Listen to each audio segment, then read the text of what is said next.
Should the U.S. decouple from China? Supporters say yes, it is a strategic necessity to counter Beijing's military ambitions, defend democratic allies, and protect the United States. Economically, they argue, relying on China for everything from rare earth minerals to critical medical supplies leaves America dangerously exposed.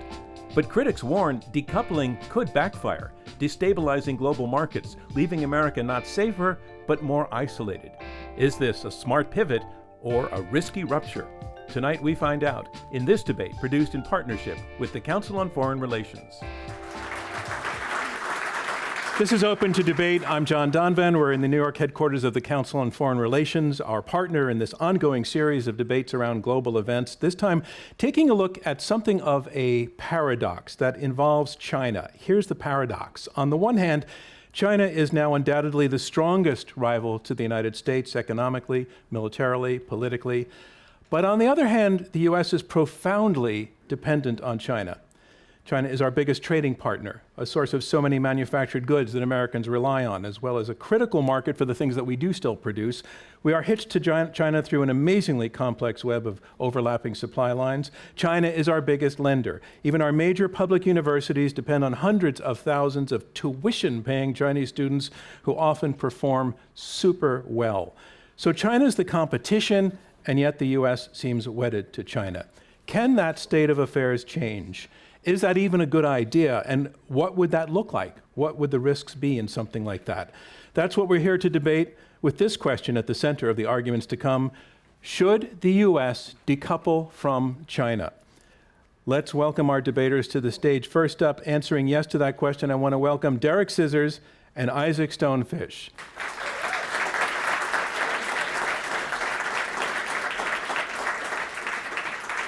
And on the other side, arguing the answer to that question should be known, please welcome Susan Shirk and Benn Steil.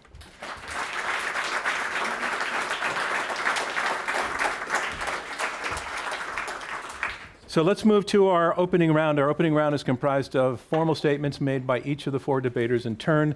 They each get 2.5 minutes, and I want to start with Isaac Stonefish. Isaac is CEO and founder of Strategy Risks, which quantifies corporate exposure to China for companies and helps reduce China risk. He is also author of America's Second, a book about Beijing's influence on the United States. Isaac, it is so good to have you with us here in New York. Thanks for joining us. Thank you for having me. And the floor is yours. You are answering yes to the question, should the U.S. decouple from China? Please tell us why. Who in the audience thinks that World War II was the last global war? For those listening at home, we have one out of about 80 people. Who here thinks that the United States and China are going to fight on the same side, are going to be allies in World War III? No one. Who wants China to win World War III? No one. Decoupling, for those reasons, is a necessity. We'll get into the details later. The other reason why we must decouple is the risks of engagement now far outweigh the benefits. I myself was an exemplar of engagement. I lived in China for 6-7 years. I studied there, I worked there. I did the language programs. I engaged with the United Front and the Communist Party and the Ministry of State Security through various arms and firmaments inside the Communist Party. Now, under Xi Jinping, especially a late and bolden Xi Jinping, all of those risks have gone up. And those risks get borne much more on Chinese Americans and citizens of China than they do for the folks in the audience. But understanding that the way that we've engaged as students, as businesses, the idea of potential win-win, that's all way out the door. Even 5-10 years ago, the people in the US government would joke that win-win means China wins twice. It's worse now. I'll end, and I like leaving some time and leaving stage early. There's a Chinese proverb, 螳臂当车, which means a praying mantis waving its arms in front of the chariot. And to hold that image in your head, picture this little creature delighted by its seeming power and then getting crushed by fate. If this is the direction that the world is going in, then regardless of how we debate these issues, how we structure our engagements, it's not something we can overcome. If there will be a war, the war will happen despite any of our entreaties or our nonprofits or our business dealings or our lobbying. And if that's the reality that we're getting into, we have to be prepared. Thank you.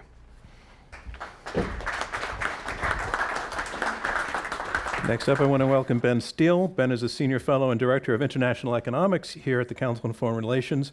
He is also lead writer on their Geographics blog and creator of several web-based interactives tracking global economic trends. Ben, also for you. You didn't have to go very far to travel, but it's great to have you on the stage with us tonight. Thank you so much for joining us. Thank you, John. You are answering no to the question, should the U.S. decouple from China? Here's your chance to tell us why. Ladies and gentlemen, we on this side of the stage strongly believe that decoupling is a man-made disaster of epic proportions. Brexit on steroids, as it were. It will undermine the U.S. economy, undermine U.S. leadership, and undermine U.S. national security. Because of the decoupling program on which we are now entering, over the coming months and beyond, prices in the United States and interest rates are going to be materially higher than they should be, and investment and employment is going to be lower. And looking out longer term, decoupling is going to undermine the special status of the US dollar internationally, a status that President Trump has pledged to defend.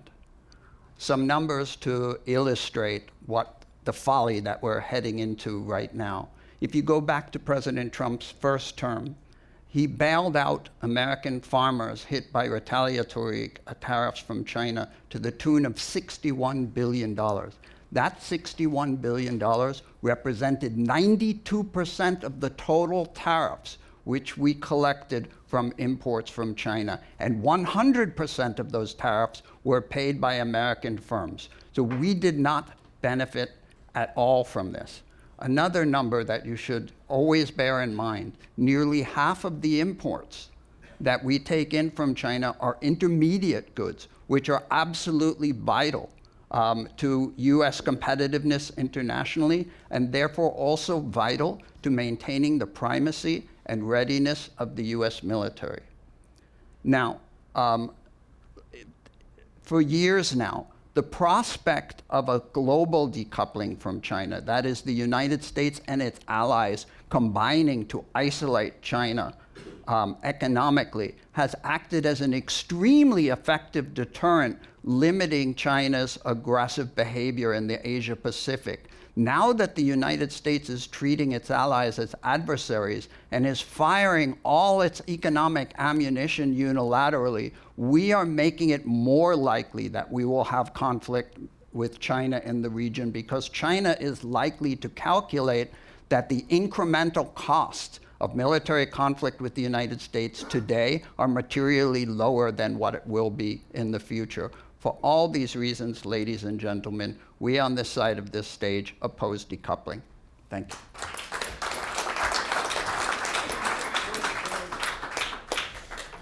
Thank you, Ben. Next up, to give his opening statement in answering yes to the question, should the U.S. decouple from China, I want to welcome Derek Scissors. Derek is a senior fellow at the American Enterprise Institute and chief economist of the China Beige Book, as well as the author of the China Global Investment Tracker. Derek, thank you for making the trip up from D.C. to join us. It's great to have you here.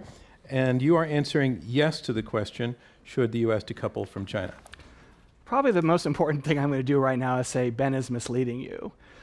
President Trump does not want to decouple from China. He has never wanted to decouple from China. He wants to make a deal with China. In particular, he wants the U.S. to export more to China and therefore, in a sense, depend more on China.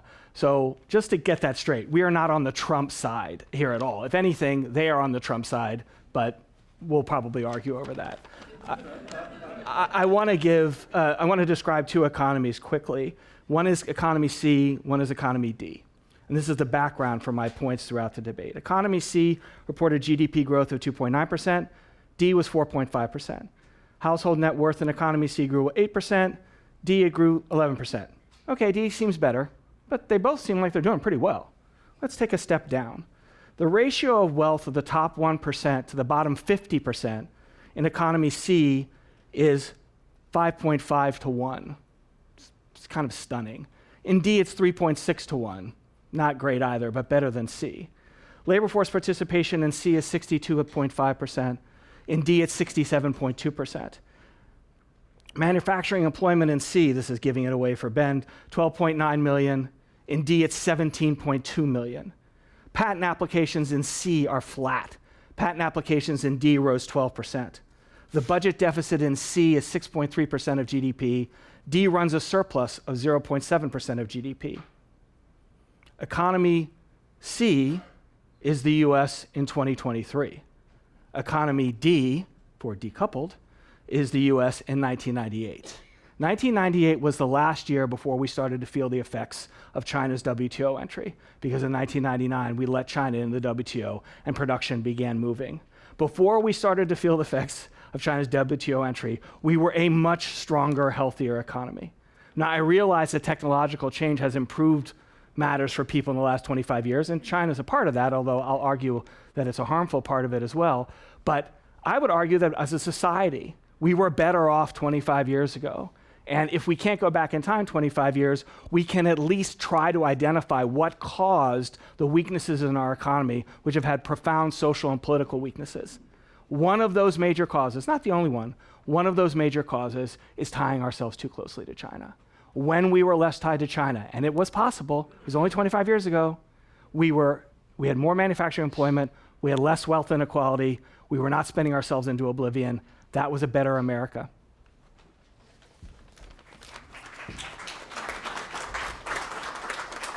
Thank you, Derek. And now I want to welcome Susan Shirk. Susan is a research professor at the UC San Diego School of Global Policy and Strategy, as well as Director Emeritus of its 21st Century China Center. She's also the author of Overreach, How China Derailed Its Peaceful Rise. Susan, thank you for joining us. It's great to be here. Good. Susan, you're answering no to the question, should we decouple from China? Here's your chance, please, to tell us why. Great. So I think we all probably agree that China has been overreaching and that China has become more of an economic and security threat. But the answer to that challenge is not to decouple from China, and decoupling is a losing strategy. One reason that we believe that is because China is much better prepared for decoupling than the United States is. Xi Jinping has been fireproofing the Chinese economy ever since he came into power in 2012 in order to reduce its vulnerability to what he believes is a long-term effort by the United States to contain China's economic development. So it has reduced its dependence on exports overall, and particularly to the United States. Today, only 14% of Chinese exports come to the United States, compared to 16% for ASEAN and 48% to Belt and Road countries. It has rerouted its exports through other countries like Vietnam and Mexico instead of sending them directly to developed markets like the United States. China has also been motivated by U.S. steps toward decoupling to go back to self-reliance, especially in the technological domain, made massive investments to become a tech superpower. It has been able to create supply chains for high-tech manufacturing and tech innovation, all within China. And as we've seen in recent weeks, they also prepared a really impressive and comprehensive retaliatory toolkit that they could use in response to a trade war from the United States. Targeted on U.S. firms, key sectors like agriculture, energy, and most important, an export licensing system for these critical minerals, which gives China a stranglehold on the American economy. They are irreplaceable, and China dominates, not just in the mining, but in the refining of these minerals and the making of Chinese magnets, which we've all learned a lot about in recent weeks. Susan, I'm sorry, your time is up. Okay. Thank you. Thank you very much. Thank you very much.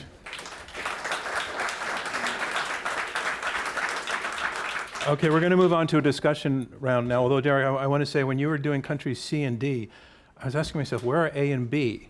Until I figured out Coupling you were and doing, I figured out decoupling. decouple, CD. So it made sense. So we're going to move on to discussion about what we heard in the opening arguments, but I just want to tell you what I'm hearing. On the side arguing that the U.S. should decouple from China, from Isaac Stonefish and Derek Scissors, I'm hearing fundamentally a sense that there is a presumption of war or a probability of war or a plausibility of war, and if that were to happen, that the U.S. would need to be already decoupled, but that at present, to the degree that there have been attempts to avoid decoupling and, in fact, engagement over the last 25 years, that the risks of that have outweighed the benefits, that the win-win that was presumed when China was introduced to the World Trade Organization never really happened. They also say that the U.S. has already been hurt fundamentally by the relationship that developed economically over the last 25 years. Their opponents on the other side, Benn Steil and Susan Shirk, are saying that decoupling is already happening, that we're seeing it in real time, that to go further would create a man-made disaster. They're saying that we're seeing the evidence of that, that the likely outcome would be an undermining of the status of the U.S. as a financial power. While they acknowledge that China has overreached, they're arguing the answer is more diplomacy, because their point being that China is going to be in the better position actually to come through a decoupling, that we were already seeing that prompted by moves that they've made in response to the U.S. even talking about decoupling, and that they're saying the evidence is on their side in that case. So I want to take to you, Ben, your opponent's argument about there being a presumption of war, and certainly we would not want to be dependent on, I think the point being very obviously we wouldn't want to be dependent on Chinese supply lines if we were to go to war with China, but that fundamental presumption that, I'm not sure if you're saying it's inevitable, Isaac, but you're saying things are moving in that direction. A lot likelier than we think. Okay, I'll take that to Ben, please. In the short run, there is simply no way for us to decouple fast enough such that we would be in a better position militarily vis-a-vis China than if we stuck with the status quo. Right now, we are fundamentally dependent on China, as is the rest of the world, for intermediate goods, which are vital to our military and not just to our private sector. As I argued in my introduction, the way the Trump administration is implementing decoupling makes war more likely. First of all, because we have completely alienated, quite deliberately, our allies who are not going to join us in confronting China. Secondly, we've shot all our economic bullets. We have nothing left to throw at China. Third of all, China, looking at this strategic calculus, is going to say, look, if we're going to confront the United States in this region, perhaps over Taiwan, now is the best time to do it. They have no allies. They have nothing left to throw at us economically. We're better off confronting the United States now than waiting for a future administration. Do you want to go first? So I appreciate both of your arguments because they seem to be arguing for decoupling. The idea of China as a threat, and more specifically the Communist Party as a threat, the idea that China is much more prepared for decoupling, and the idea that Trump's behavior is driving us closer to war does require more decoupling quicker. I agree if wars were just fought on military armaments alone, that decoupling would be worse than if we stayed coupled and fought. But there's so many other aspects of war. Psychological warfare, political warfare, there's cyber war in this particular one. This is going to be a war fought by conventional means and by many other means as well. And so the idea of TikTok, major other US data infrastructures so exposed to China, and China not having that same exposure to the United States, does put us in a much weaker place. One more point on deterrent. We have to understand that the more we push, the more it's a deterrent. I thought the news around Speaker Pelosi's trip to Taiwan was backwards. I thought that was the opposite of provocative. I think the more the US shows its support for Taiwan and other countries in the region, the more it reduces temperature, as opposed to what Beijing says, this idea that they're so thin-skinned that they have to react. Susan? I think a lot of this comes down to America's allies and partners. And if China acts aggressively, actually attacks or blockades Taiwan or attacks Japan or something else, then we're going to want to be able to act very promptly to punish China, to push back. And we'll need to do it with our allies and friends. They're not going to move to do that now.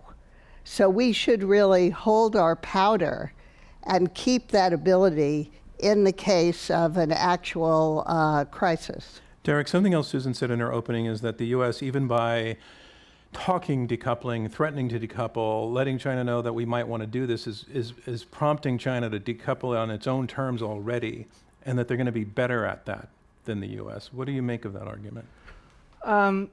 Good. I'm glad they're decoupling on their own terms already, so I don't really have a problem with it. It isn't true, of course. What the Chinese say in their, this is, Xi Jinping came up with this some years ago, and it's been repeated since, and it's a good line from him, which is, we want to be less dependent on the world, we want the world to be more dependent on China. So it is a one-way dependence. That's not decoupling, that's taking the high ground and saying, okay, well, we're going to be less dependent on you, but you still need us. Connected to that, it feels like the other side is kind of pursuing the politics of fear here, which is to say, oh, well, we can't do it, but we're not arguing that. We're arguing whether we should do it. You can do it better and you can do it worse, and it's reasonable to say that there are unavoidable costs. There are unavoidable costs. But the argument isn't like, oh, this is going to be really hard, America should just give up. What's the alternative then? We get into a worse and worse situation. That's absolutely the Chinese goal. The Chinese goal is to put us in a worse and worse situation. And the side opposed to decoupling is taking that mantle up. And I have one more really quick point, because Benn is doing this again. We are not on Trump's side. Trump alienating our allies is not part of our argument, and it should not be used against us, and should we decouple. Can you strike that from the record that that's not part of their argument? There is a beautiful Humpty Dumpty quality to Derek's arguments. Decoupling is whatever I choose it to be whenever I decide to speak. It's not 145% tariffs as Trump would have it. It is perhaps de-risking with a MAGA hat. I challenge Derek to tell us what decoupling actually is. What policies would you recommend? You ready for that? Oh, I am absolutely ready. All right. Ben, I was literally born ready for this. Ben says we've used all our economic ammunition, so I can answer that question and respond to that point at the same time.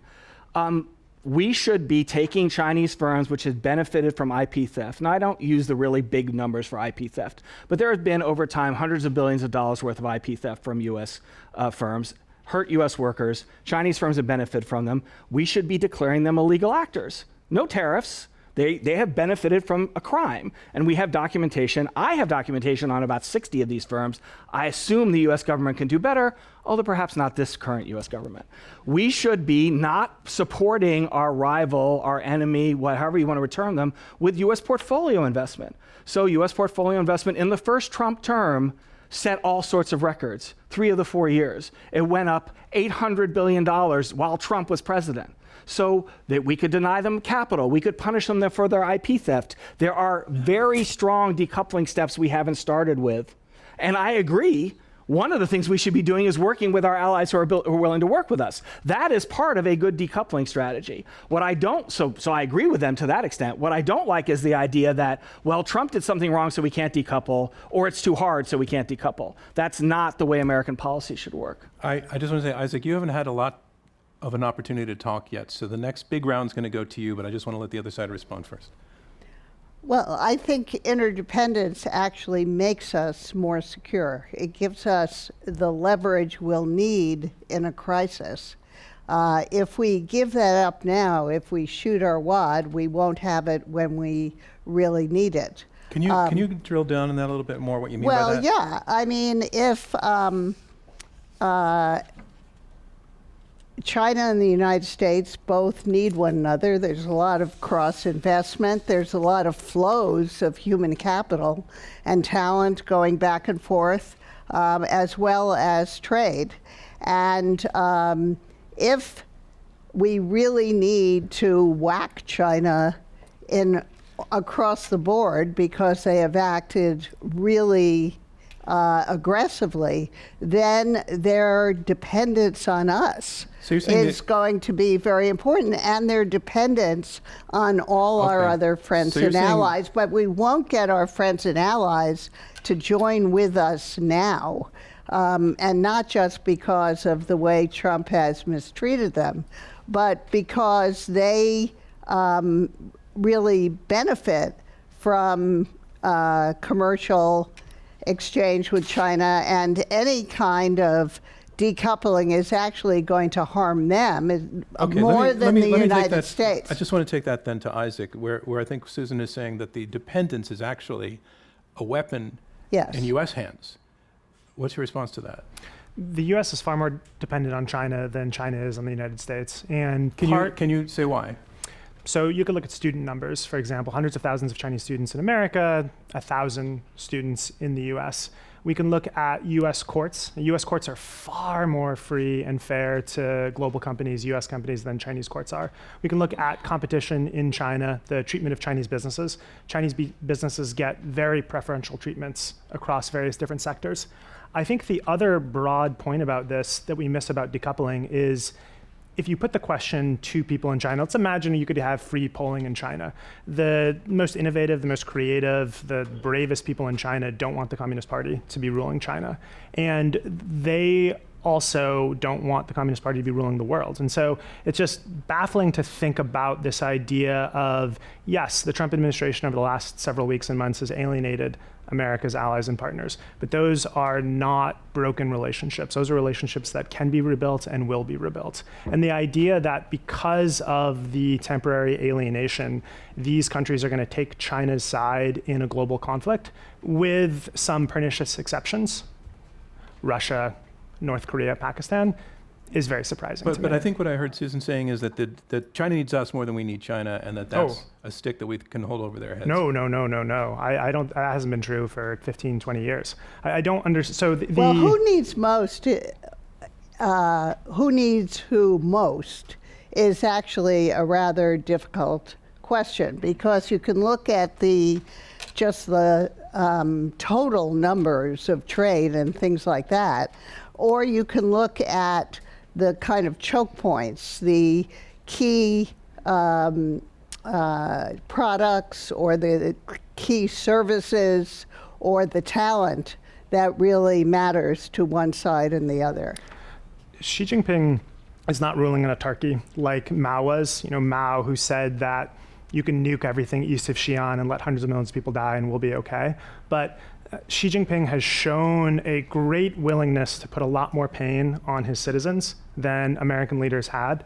And so in some objective reality, yeah, it's debatable. In the reality that we live in today with the US and China, Beijing is far more willing to exert those costs on its own people than the United States is. But if you look at the political situation that these two strongman leaders are in, I would argue that Trump needs to try to make a deal and to avoid decoupling a lot more than China does. And so you agree with Trump on that? I think that right now China has a lot of cards it can play, and it is damaging the United States as it plays those cards.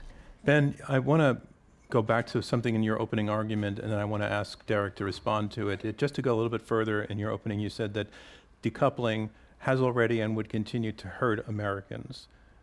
To elaborate a little bit on that for about 30 seconds, and I want to hear Derek's response. Again, intermediate goods are about 50% of what we import from China. So those are things that are partially made. And Exactly. That they're fundamental to the products that American firms are delivering, not just to the United States, but globally.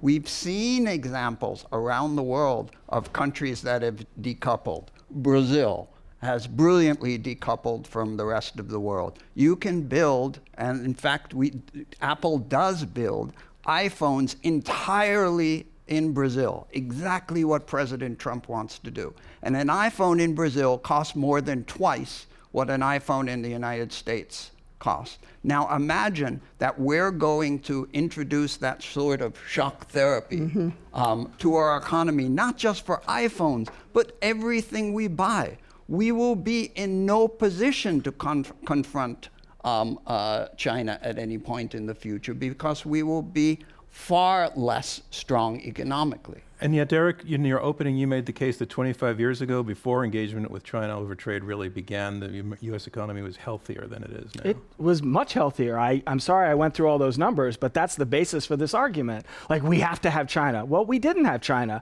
It wasn't that long ago. We had a much healthier economy. We had a much healthier society. I won't get into details, but some of the people driving our political process now are people I really strongly disagree with, who are empowered by the costs of the dislocation that China has posed on us. So that's a philosophical point, but I think an accurate one and an important one. A concrete point is Ben keeps trying to bleed us into should the U.S. be protectionist or mercantilist? But that's not the question. The question isn't should the U.S. isolate itself from the world. The question is should the U.S. isolate itself from China? Now, can you hang on 1 second? Sure.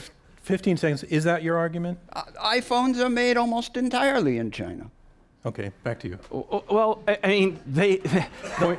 The iPhone is not the sum of American existence. I give an example, Derek, and you decide you don't like it. You're going to throw out another one where maybe there's some manufacture going on in India.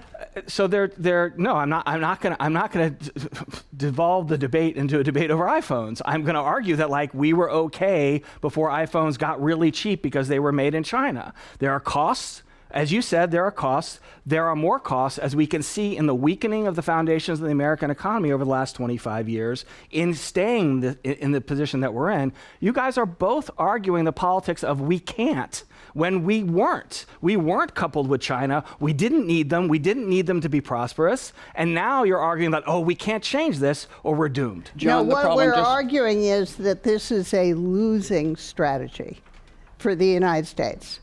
That's what we're arguing.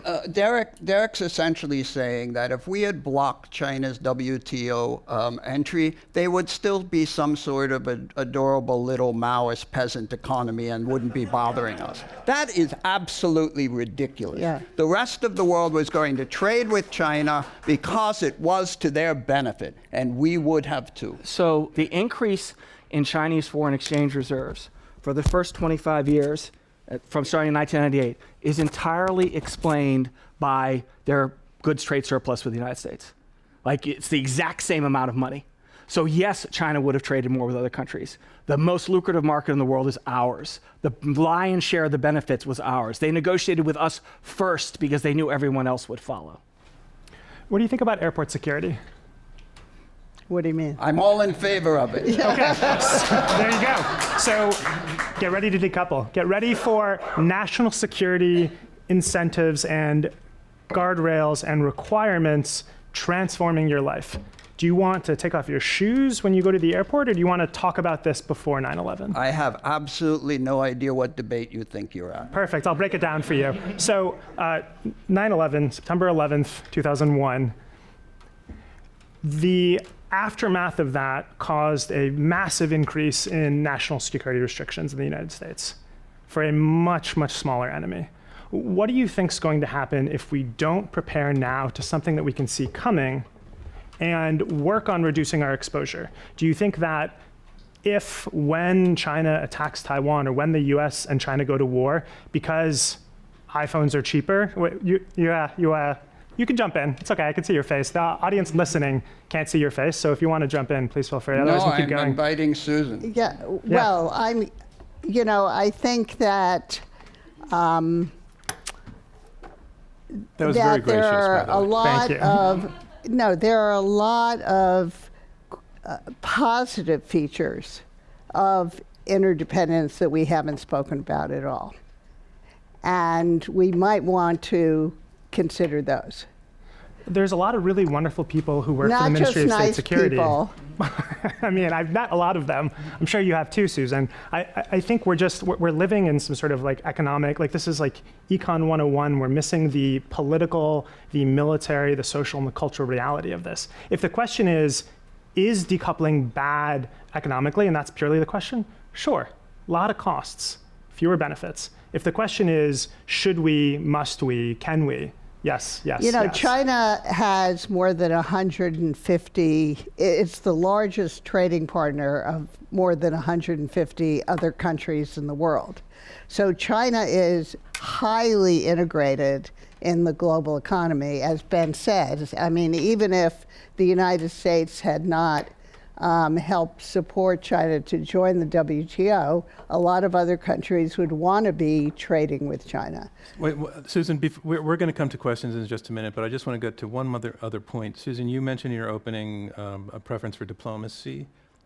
Diplomacy with China directly, is that what you're talking about? And what would that look like? Well, yeah, I know we've sort of forgotten what it looks like. Diplomacy with China is where you identify what you're actually trying to achieve. As, for example, we would ask President Trump, what do you really want to achieve when you make a deal with China or you decouple from China? You know, what are you trying to achieve? Then you, starting at lower levels, you actually bargain with one another and talk about how you can make one another better off. And actually, sometimes it works. I just want to get a quick response from the other side before we go to questions. I just want to say, I say this as praise. Susan is my elder in this field, but I am old enough to remember Jiang Zemin and Hu Jintao, and Xi Jinping is not those two. There is a political reality to who you're dealing with when you choose diplomacy. And Xi Jinping is not someone who's thinking, how can I make the Americans more comfortable in this diplomatic process? And put diplomatically, neither is President Trump. This is a massive break to the way that we've done diplomacy in the past. Oh, I totally agree with that. And we have to live in that reality. All right, I'd like to go to questions from the audience on the far aisle. Jeff Hogan from Wells Fargo. I'm going to pick up on something that Derek said, which is you've been talking about the should, not the how, and the why. We're talking about the why, but not the how or when. So can we go into more depth about what does decoupling actually, I mean, it's wonderful to say we're going to make iPhones in America. It doesn't happen overnight. And if you do that for the entirety of the Chinese trade, how do you move it outside of China? How do you replace it? What's the impact on the U.S. economy from doing that? And how long does it take? And how long does it take? Let's get really practical. Let's ask the side arguing so for decoupling. I get the next hour, right? Okay. So, you know, when Congress actually worked, which has been a while now, the discussion in Congress was, and Susan, I don't want to put words in her mouth at all, but she's referenced one of the areas, was what sectors do we need to separate ourselves from the Chinese from? Not 4. Rare earths, semiconductors, because the Chinese are in the semiconductor supply chain. Now we have an emphasis on shipbuilding for military reasons. That's going to be hard. Some of them will take 3 years, some of them will take 10. So I'm not looking for a full decoupling. I don't really care about toys. I don't care about textiles. But I'm looking for a crucial decoupling, the things that really matter to us economically and matter to us in terms of our national security. And the tools are, you phase the Chinese entirely out of the supply chain. You just say, if you want to sell in the United States, you cannot have China in the supply chain. And you do that over multiple years. And I could go into more detail, but other people should talk. So multiple years is the answer to how long it would take. But Isaac, you want to depends on add? the sector. We rank companies on their China exposure. Wells Fargo has one of the lowest China exposures of any major companies in the United States, and so that's your answer. Many major US financial institutions and other corporates have joint ventures with the Communist Party. They have close ties to other arms of the party. They have heavy import or export reliance on China. Plenty of companies don't. Follow the examples of the companies that don't. I love Derek's response because he should really be on this side of the table. He doesn't support decoupling at all. He supports de-risking, but he's tougher than those Biden guys, right? Okay, That's I need to respond. de-risking. I need to respond There to is that. no You'll get to in a second, but wait. That's diversification. For people who are listening who don't know these terms of art, difference between decoupling and de-risking, please. Right. Ben. To decouple the two economies, you do something really simple, like impose 145% tariffs, so nobody wants to trade with anybody anymore. That is decoupling. No, it's Are not. there other ways? Wait, I'm not finished. But it's not. I'm not finished. There are other ways to do it, too. You could do it with import barriers and export barriers, but 145% tariffs work just Fine. What's de-risking? De-risking is identifying specific sectors and specific products where you put up specific import barriers or export barriers. It is exactly what the Biden administration tried to do. Both this side of the table and that side of the table could easily propose ways to do it better, but it's not decoupling. Or He's trying to take diversify. decoupling and make it a caricature. First of all, 145% tariffs don't do squat because we have not provided resources to Customs and Border Patrol. The Chinese will just transship over the 145% tariffs. There is no decoupling going on the ground that will last more than a few months. So that is a way to associate our argument, again, with Trump, which it's not associated with. I didn't want to take up a lot of time, so I stopped and said, hey, there are strategic sectors. Stop capital flow into China. If they're a rival, not even an enemy, why are we giving them our money? Criminalize their firms, which we have never done. The US talks about IP protection all the time.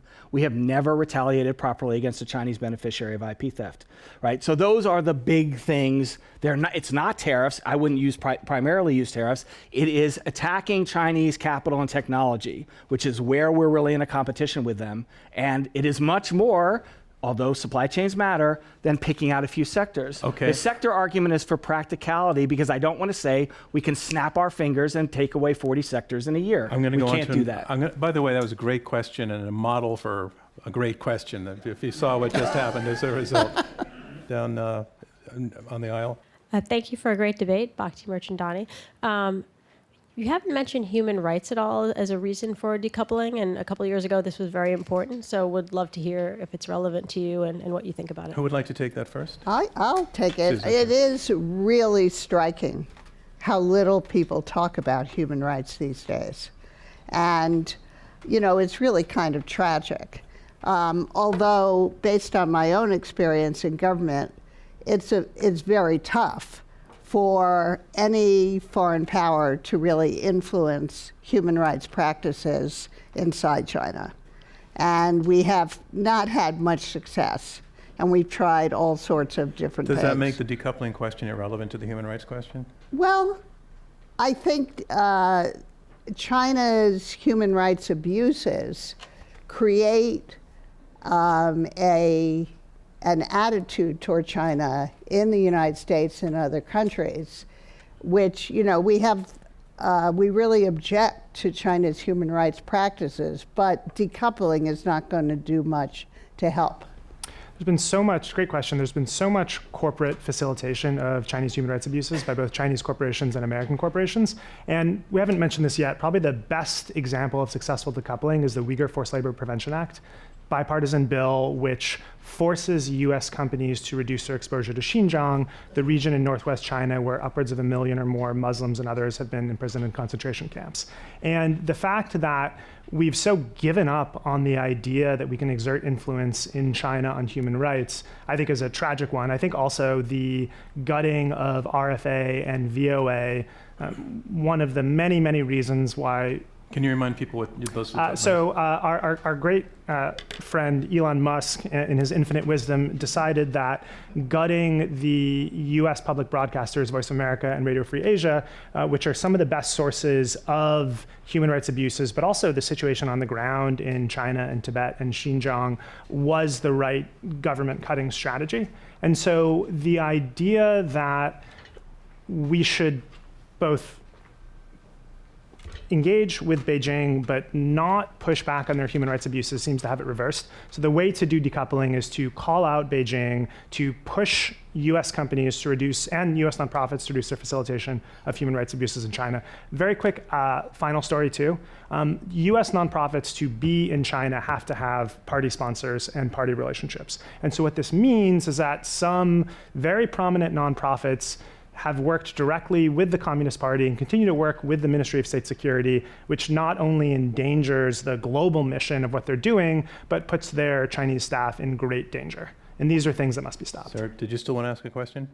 James Heimowitz, I'll ask this question in my capacity as an advisor to the South China Morning Post, which I like to think is dedicated to fact-based journalism. So I listened to your two gentlemen's opening discussion. First one you said was you compared C&D economies, but I've yet to hear the correlation why the codependence led to the demise of America. All right, that's a great question. Well, I mean, I realize I went over those facts too quickly, but it's their fault for only giving me 2.5 minutes. We've seen people do it. So, I mean, I'm kidding. the mechanism is clear. The first shock is clear. We've been talking about it for years, which is we transferred production partly from the United States, partly from offshore countries in East Asia to China. So we had, not that all the manufacturing decline was due to China, but a large chunk of it was due to China. It didn't occur after NAFTA. It didn't occur suddenly due to automation. It occurred right after we signed an agreement where financial institutions maybe represented in this room said, we need to open up China so we can invest more in China. We built more plants in China. Chinese exports soared. U.S. manufacturing jobs drop. The U.S. labor force participation thus drops.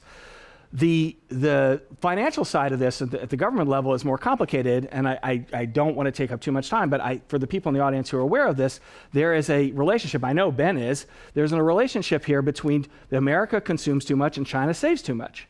And as the Chinese become larger and larger, and their savings are encouraged by selling to the United States and storing savings out of that codependency increases imbalances in the world economy. The Chinese economy was not unbalanced investment versus consumption in 2002. It became unbalanced in part because of its relation to the United States. The United States economy has also become unbalanced, which has directly led to part of our budget deficit. Bush runs up the deficit because we're losing manufacturing jobs he wants to win in 2004. The Republicans resort to tax cuts all the time. The Democrats, not as profligate as Republicans, but increased spending, again, always offsetting social harms that intensify with China's WTO entry. Thank you, Derek. Are you good with my moving on to another question? Okay, thank you. Sir. This is for the decoupling side. It seems that there are two very different arguments going on. One is entirely driven by fear of a war, and the other is concern about the economy.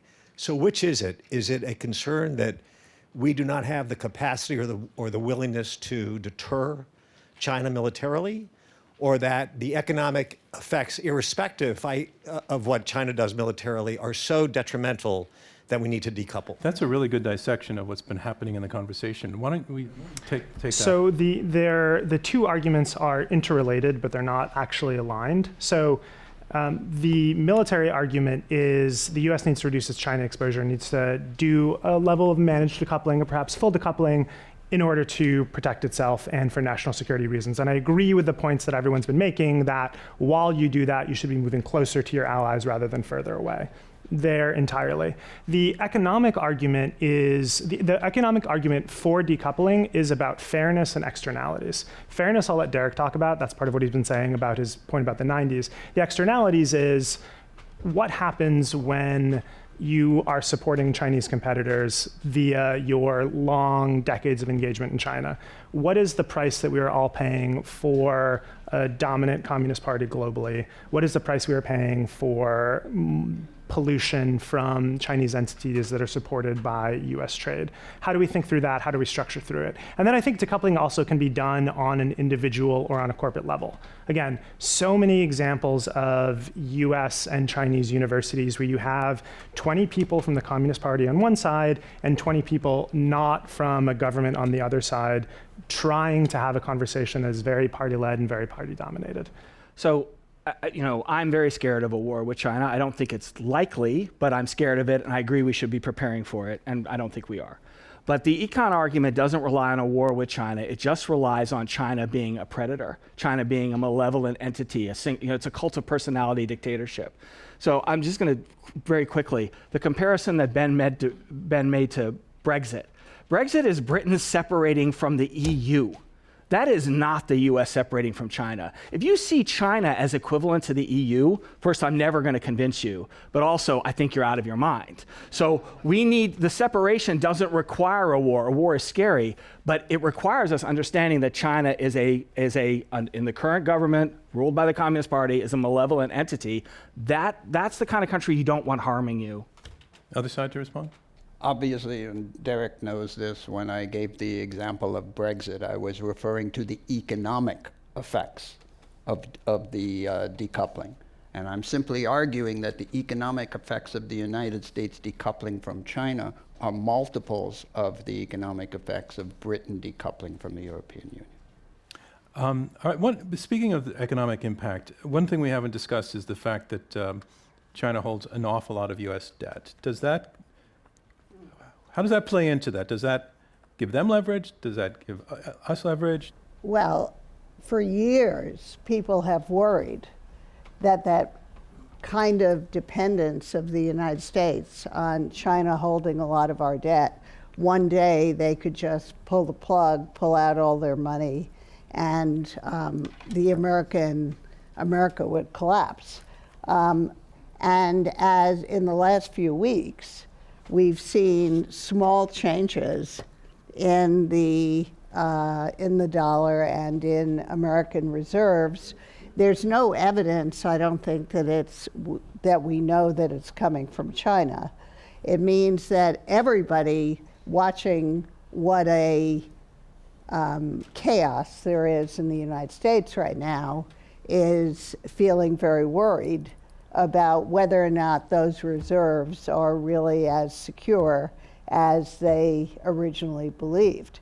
But it does, ultimately, it's a kind of dependence that we need. I mean, we're not going to get rid of that. And that's one of the reasons, actually, Derek, that I think your proposals for cutting off capital flows to China is really a very draconian move of the sort that we normally only see during peacetime. So, I mean, during wartime. So, I think it's a form of decoupling which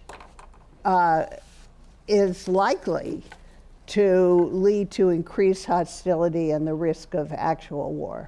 So just let me point out that Susan just said that my proposal to stop U.S. capital supporting China is draconian, which I think is reasonable. Whereas Benn said I'm not really proposing decoupling. So I wish the other side would get their story straight. I will say that on U.S. bond dependence on China, the peak of Chinese bond holdings in the United States was, we don't get monthly figures that are accurate, but somewhere between June 2014 and June 2015. And unfortunately, the real problem, we've borrowed a lot of money since then, not from China. So the reason the dollar is vulnerable is because of our stupid policies. But it's not the case that get back to your question, that we're vulnerable to the Chinese. Right. We're vulnerable to our own foolishness. Right. There are some relatively simple policy tools that we could implement right now that would cut our current account deficit with China and do minimal damage. For example, few people are aware of the fact that under the IRS tax code, a Chinese state entity investing in the United States in a portfolio investment, buying an asset like a treasury bond or an IBM bond, pays 0% tax, none. When you buy an IBM bond, you'll pay about 37%. That gives China an enormous incentive to accumulate US assets. That increase in our current account, our capital account surplus with China is then mirrored by an increase in the current account deficit. In other words, China has to sell us more in order to acquire the dollars to buy US tax subsidized debt. So I calculate, for example, that if we simply eliminated this anomaly in the US tax code and imposed this standard 30% withholding on all Chinese portfolio investment in the United States, we would reduce the current account. Only Chinese, you think? Only Chinese. I have to call a wrap. I have to call a wrap on time. We would reduce the current account deficit by 16%. Thank you. And thank you for your questions. We have to move on to our closing round. And in our closing round, the debaters take the floor one more time and tell us one more time why they're making the case for yes or no on our central question, which is, should the U.S. decouple from China? And here to make his closing statement as a yes answer to that question one more time, Isaac, the floor is yours. Thank you. I'm going to do the why and also the how. Why, we talked about military, we talked about safety and externalities. We talked about the Chinese Communist Party and the fact that, and no one here, and frankly, probably vanishing few people in China want to live in a world dominated by the Chinese Communist Party. Also, something we've never talked about is that decoupling is popular. And for so long, part of the reason we've gotten into it, yeah, I see that face in the back, not in this room. We are not representative of America here, thank you very much. We are the self-appointed elite, and we feel very differently about decoupling that the rest of Americans do. Should we listen to the voice of the people? Sure, it's a debate that we're having right now, but they feel very, very strongly on the subject. How? How do you decouple? Use de-risking to decouple. The idea is not, let's eliminate every Chinese company from America, let's kick out all the Chinese students. That sounds barbaric and horrific, and I hope that the US and China don't get so bad that we have to get to a place like that. Rather, it's, you're a corporation, look at the joint ventures you have with the Chinese Communist Party, figure out which ones are likely to get sanctioned. Figure out which ways your joint ventures with Chinese state entities are supporting the People's Liberation Army or supporting the Ministry of State Security. Your university, you're petrified about the Trump administration coming in and cutting your funding. Cut your connections to various pernicious party entities before the Trump administration finds those and uses them as an excuse to reduce your federal funding. These are ways to do it. This is not only a national conversation. This is happening state legislators, universities, companies, but it's something that we should all be part of and we should all be discussing. Thank you.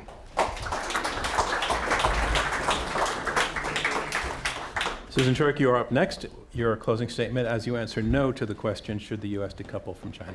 So I want to use my last chance to say something about talent and human capital, which really hasn't come up enough in our discussion.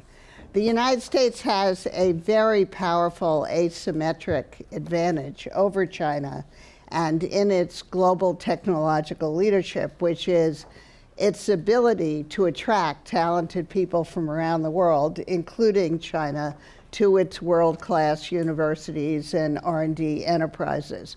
Decoupling would squander this advantage, so choking off the flow of talent to the United States would represent a major national security risk. China has a lot of the top AI talent, and we need to attract that talent. People in China, as Isaac knows, right now there are a lot of young people lying flat, there's unemployment, they're demoralized. This is the time to actually recruit more Chinese to America, because when you look at the talent, the people who come here and get PhDs in American universities, most of them remain in the United States. They go on to become permanent residents, citizens, the same rates as people from other countries. So it's really important that we not decouple, we maintain the flow of talented people from around the world, especially China, to the United States. And that means let's not get into a race to the bottom with China out of nationalism, extreme fear of security threats. Let's become a better version of ourselves instead of acting like China. Thank you, Susan. Derek, you are up. You've been arguing yes to the question, should the U.S. decouple from China, and here is your closing. So I want to make an economic point really briefly. We have 90 seconds, and then I want to close with a moral point, which is totally unfair, but they told me to come up with something new in the last 90 seconds. So the economic point is there are a whole range of U.S. separation actions from China involving manufacturing, production, involving capital, involving technology that would make our economy healthier, would make our society healthier. And I can't go through them all, so I'm just going to ask you, you think about what would make our economy and society healthier, you're going to find out there's less Chinese involvement. And that's because China is a predatory economic actor under a cult of personality dictator. And I don't know how anyone can think any different. Xi Jinping, is never going to retire until he's dead. And he is not looking out for the well-being of ordinary Americans. Now I'm going to make the moral point. People think Trump is tough on China. In 2020, while he was president, about 380,000 Americans died of a disease that was caused by Chinese irresponsibility. I don't know, I don't want to say China is they didn't do it on purpose. I don't even want to say how irresponsible they were. They've lied about it since. aggressively. They use the situation to their advantage in economics, in health, and politics. They've blamed us. In 2020, the stock of US investment in Chinese securities under President Trump rose $300 billion.